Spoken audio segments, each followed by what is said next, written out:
You know, ciprofloxacin, or Cipro for short, was once a doctor's best friend. I mean, a true miracle drug.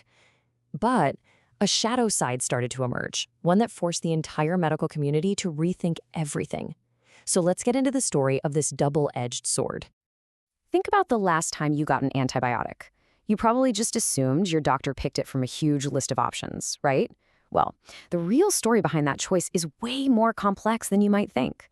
And what if I told you the best choice sometimes comes from having fewer options, not more? All right, first we got to go back to the beginning to really understand why Cipro became this massive go-to wonder drug. For decades, it was a cornerstone of modern medicine, and for some really good reasons. Okay, so Cipro belongs to a class of drugs called fluoroquinolones. Now, the key phrase you need to remember here is broad spectrum. That just means it was incredibly versatile. It could kill a huge variety of bacteria, which made it an amazing tool for doctors who are facing some kind of unknown infection.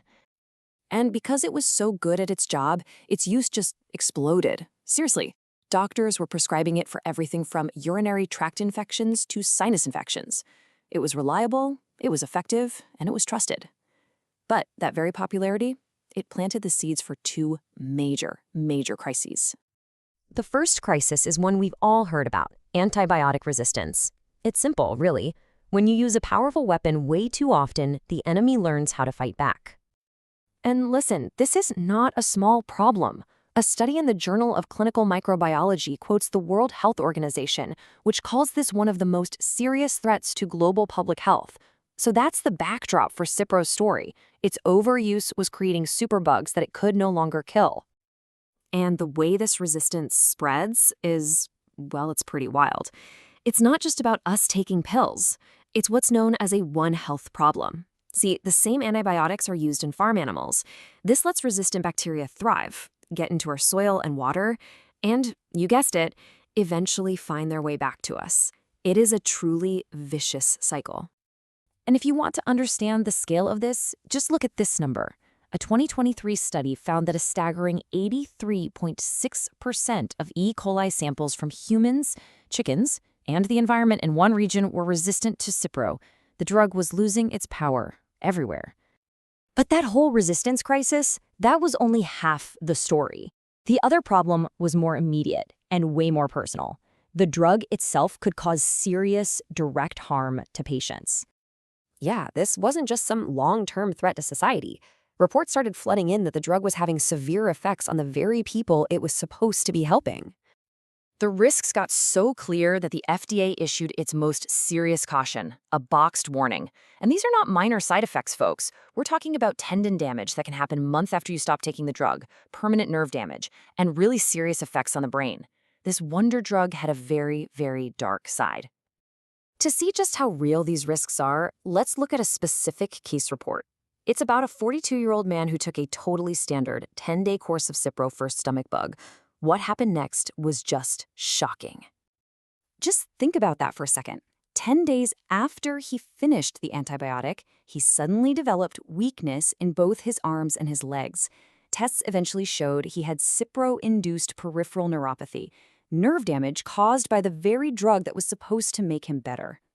So, okay, we have two massive problems: widespread resistance and severe personal risk. Doctors needed to stop overprescribing Cipro, but how in the world do you change the habits of thousands of doctors?